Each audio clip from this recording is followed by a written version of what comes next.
ಬಿಜಾಪುರ ನಗರದಲ್ಲಿ ಹಮ್ಮಿಕೊಂಡಂಥ ಈ ಒಂದು ಪ್ರತಿಭಟನೆಗೆ ವೇದಿಕೆ ಮೇಲೆ ಉಪಸ್ಥಿತರಿದ್ದಂಥ ಎಲ್ಲ ನಮ್ಮ ಬಿಜಾಪುರ ನಗರದ ಎಲ್ಲ ಪರಮ ಪೂಜ್ಯರೇ, ವೇದಿಕೆ ಮೇಲೆ ಉಪಸ್ಥಿತರಿದ್ದಂಥ ಎಲ್ಲ ಹಿರಿಯರೇ, ಈ ಒಂದು ಪ್ರತಿಭಟನೆಗೆ ಪಾಲ್ಗೊಂಡಂಥ ಎಲ್ಲ ನಮ್ಮ ನಗರದ ಹಿರಿಯರೇ ಹಾಗೂ ಯುವಕ ಮಿತ್ರರೇ, ಇವತ್ತು ನಮ್ಮ ಬಿಜಾಪುರ ಜಿಲ್ಲೆ ಅಂದರೆ ಹೆಂಗಪ್ಪ ಅಂದ್ರೆ ಇದು ಸರ್ವಧರ್ಮದ ಶಾಂತಿ ತೋಟ ಅಂತೇಳಿ ಹೇಳ್ತೀವಿ ನಾವು. ನಡೆದಾಡು ದೇವರ ಎಂದು ಖ್ಯಾತರಾದಂಥ ಈಗ ತಾನೇ ಬಂದಂಥ ನಮ್ಮ ಸಿಂದಗಿ ಮತಕ್ಷೇತ್ರದ ಶಾಸಕರು, ಆತ್ಮೀಯರು, ಯುವಕರಾದಂಥ ಅಶೋಕ್ ಮನಗುಳಿ ಅವರಿಗೆ ನಾನು ಸ್ವಾಗತವನ್ನು ಹೇಳ್ತೇನೆ. ಈ ಒಂದು ಬಿಜಾಪುರ ಜಿಲ್ಲೆ ನಾವು ನೋಡ್ತೇವೆ, ಎಲ್ಲ ಸಮಾಜದವರು, ಹಿಂದೂ, ಮುಸ್ಲಿಂ, ಕ್ರೈಸ್ತ, ಸಿಖ್, ಎಲ್ಲ ಧರ್ಮದವ್ರು ಯಾವ ರೀತಿ ಅದೀವಿ ಅಂದ್ರೆ ಸಾಕಷ್ಟು ಕಡೆ ಉದಾಹರಣೆಗಳು ನಾವು ನೋಡಿದ್ದೀವಿ. ಇವತ್ತು ನಾವು ತಿಕೋಟಾದಲ್ಲಿ ನೋಡ್ತೇವೆ, ಅಲ್ಲಿ ಹಾಜಿ ಸಾಬ್ ಬಡ್ಕಲ್ ಸಾಬ್ ದರ್ಗಾಗೆ ಇವತ್ತು ಅಲ್ಲಿ ಹಿಂದೂಗಳ ಮನೆಯಿಂದ ಇವತ್ತು ಮಾದ್ಲಿ ನೈವೇದ್ಯ ಹೋಗ್ತದೆ.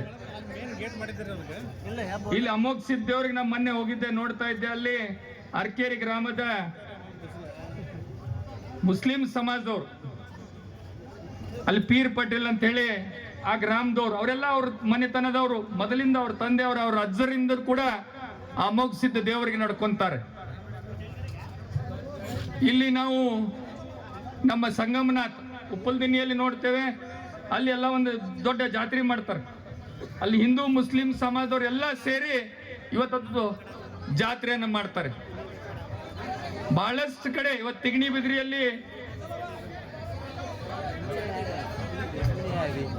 ಈಗ ತಾನೇ ಬಂದಂತ ನಮ್ಮ ಸಚಿವರಾದಂಥ ಶಿವಾನಂದ ಪಾಟೀಲ್ ಸಾಹೇಬ್ರಿಗೆ ಕೂಡ ಸ್ವಾಗತ ಹೇಳುತ್ತಾ, ಇವತ್ತು ನಮ್ಮ ಬಿಜಾಪುರ ಜಿಲ್ಲೆಯಲ್ಲಿ ಈ ರೀತಿ ನಾವೆಲ್ಲ ಅಣ್ಣ ತಮ್ಮರಂಗೆ ಒಂದು ಬಾಳ ಮಾಡ್ತಾ ಇದ್ದೇವೆ. ರಾಜಕೀಯವಾಗಿ ಲಾಭ ಪಡೆಯಲಿ ನಮ್ಮ ಒಳಗಡೆ ಜಗಳವನ್ನು ಹಚ್ಚಿ ಲಾಭ ಪಡೆಯೋಕ್ಕೆ ಕೆಲವು ಪಕ್ಷದವರು ಪ್ರಯತ್ನ ಮಾಡ್ತಾ ಇದ್ದಾರೆ. ಅದಕ್ಕೆ ನಾವೆಲ್ಲರೂ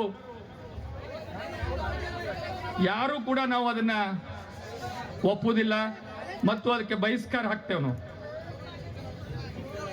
ಇವತ್ತು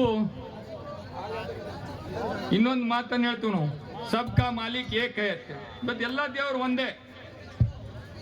ಇವತ್ತು ಹಿಂದೂ ದೇವರು ಇರ್ಬೋದು, ಮುಸ್ಲಿಂ ದೇವರು ಇರ್ಬೋದು, ಕ್ರೈಸ್ತ ದೇವರು ಇರ್ಬೋದು, ಅಥವಾ ಸಿಖ್ ದೇವರು, ಎಲ್ಲರೂ ಎಲ್ಲ ದೇವರನ್ನು ನಾವು ನಡ್ಕೋತೇವೆ. ಸಮಾನವಾಗಿ ನಾವು ಆ ದೇವರ ಭಕ್ತಿಪೂರ್ವಕವಾಗಿ ನಾವು ನಡ್ಕೋತೇವೆ. ಸೊ ಇದಕ್ಕೆ ನಮ್ಮ ನಗರದ ಶಾಸಕರಾದಂಥ ಬಸವನಗೌಡ ಪಾಟೀಲ್ ಯತ್ನಾಳ್ ಅವರು ಹೇಳಿದ್ದನ್ನು ನಾವು ಖಂಡಿಸ್ತೇವೆ. ಅವರು ಯಾವುದೇ ರೀತಿ ಈ ರೀತಿ ಮುಂದೆ ಈ ದೇವರ ಬಗ್ಗೆ ಅಥವಾ ಯಾವುದರ ಕೋಮದ ಬಗ್ಗೆ, ಒಬ್ಬರ ಸಮಾಜದ ಬಗ್ಗೆ ಅವರು ಹೇಳಿಕೆ ಕೊಡೋದನ್ನು ನಿಲ್ಲಿಸಬೇಕು. ಮುಂದೆ ನಾವು ಯಾವುದೇ ರೀತಿ ಅವರು ಈ ಥರ ಹೇಳಿಕೆ ಹೇಳಿದರೆ ನಾವು ಸಹಿಸುವುದಿಲ್ಲ ಅನ್ನುವ ಒಂದು ಮಾತನ್ನು ನಾನು ಭಾಳ ಸ್ಪಷ್ಟವಾಗಿ ಹೇಳ್ತೇನೆ. ಮತ್ತು ಈ ಪಹಲ್ಗಾಮ್ದಲ್ಲಿ ಇವತ್ತಾದಂಥ ಕಾಶ್ಮೀರದಲ್ಲಿ ಸುಮಾರು 26 ಅಮಾಯಕರನ್ನ ಇವತ್ತೇನು ಈ ಉಗ್ರಗಾಮಿಗಳು ಹತ್ಯೆಯನ್ನು ಮಾಡಿದ್ದಾರೆ, ಅದನ್ನು ಕೂಡ ನಾವು ಖಂಡಿಸ್ತೇವೆ. ಇವತ್ತು ಭಾರತ ಸರ್ಕಾರ ಯಾವುದೇ ನಿಲುವನ್ನು ತಗೊಂಡ್ರೆ ನಾವು ಪಕ್ಷಾತೀತವಾಗಿ ನಾವೆಲ್ಲರೂ ಅದನ್ನು ನಾವು ಬೆಂಬಲಿಸ್ತೇವೆ. ಯಾಕಂದ್ರೆ ಇಂಥದ್ರಲ್ಲಿ ಇವತ್ತು ನಮ್ಮ ಭಾರತ ಸರ್ಕಾರ ಹೇಳಿದ್ದಾರೆ, ಇವತ್ತು ನಾವು ನೀರು ಕೊಡೋದನ್ನು ನಿಲ್ಲಿಸ್ತೇವೆ ಮತ್ತು ಇನ್ನಿತರ ಬಾರ್ಡರ್ಗಳನ್ನ ಬಂದ್ ಮಾಡಿ ಅವತ್ರ ಪಾಕಿಸ್ತಾನ ಜೊತೆಗೆ ನಾವು ವ್ಯವಹಾರಗಳನ್ನು ಇವತ್ತು ನಾವು ಬಂದ್ ಮಾಡ್ತೀವಿ ಅಂತ ಹೇಳಿದ್ದಾರೆ.